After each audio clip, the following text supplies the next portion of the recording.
जय महाराष्ट्र मित्रांनो, स्वागत आहे आपल्या चॅनलमध्ये ज्याचं नाव आहे पेट हॉबीज. तर मित्रांनो, आज आपण एक बर्ड रेस्क्यू केलेला आहे. खरं तर हा ॲक्च्युली पप्पांनी बर्ड रेस्क्यू केला होता. ते बाहेर बसले असता त्यांनी बघितलं की एका पक्ष्यावरती 4-5 कावळे जोरदार हमला करत आहेत. तर त्यांनी जाऊन त्या पक्ष्याला उचलून घेऊन आले.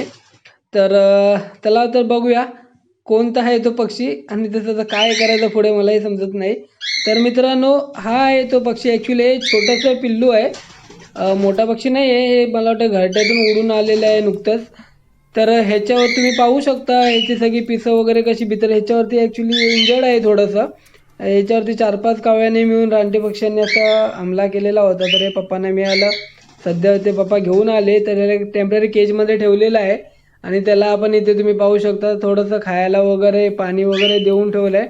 तर सध्या तरी ह्याला आपल्याकडेच ठेवायचा विचार चालू आहे. पप्पा बोलले आपल्याकडे ऑलरेडी 2 आहेत. तर त्यात अजून एक असू दे, उसमें क्या फरक पडता है. तर सध्या आपण याला आपल्याकडेच ठेवणार आहोत कारण याची कंडिशन बाहेर सोडण्यासारखी नाही आहे. जर याला बाहेर सोडलं तर ते पुन्हा रानटी पक्षी याच्यावरती अटॅक करतील आणि मारतील पण. याला सांगू शकत नाही कारण बघा ना हे पूर्ण असं बिथरलेलं आहे. तर आता कसं आहे, सध्या तरी आपण याला आपल्याकडे ठेवू. हे एक स्पॉटेड डव आहे. याला इंग्लिशमध्ये स्पॉटेड डव बोलतात. आमच्या मराठीमध्ये याला कवडा असं बोलतात. आमच्या गावी कवडा पक्षी बोलतात.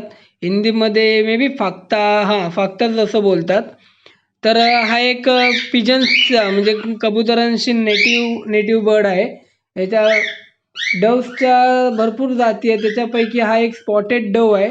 आता हा छोटंसं पिल्लू आहे. तर हे पुढे जाऊन मोठं होईल त्यावेळी तुम्ही पाहू शकता ह्याच्या मानेवरती असे स्पॉट्स येतील ज्याच्यामुळे त्याचं नाव स्पॉटेड डव असं पडलेलं आहे.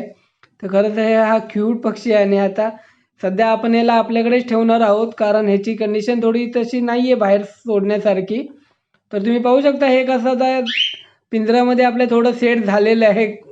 खूप म्हणजे बघा कसं झोका वगैरे घेतं. तर ह्याला सध्या तरी आपण असं बाहेर नाही सोडू शकत कारण त्याची कंडिशन तितकी नाही आहे. कारण पुन्हा जर याच्यावरती अटॅक केला तर त्याच्यामुळे.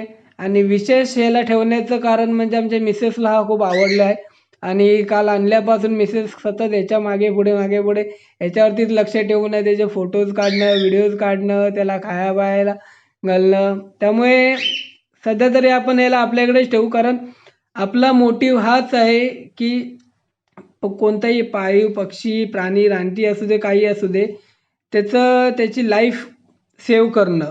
आता जर याला मी बाहेर सोडलं तर मे बी शायद याच्यावरती पुन्हा रानटी पक्षी अटॅक करतील, याला मारतील, काहीही करतील. पण आपलं कर्तव्य आहे की याला जपणं.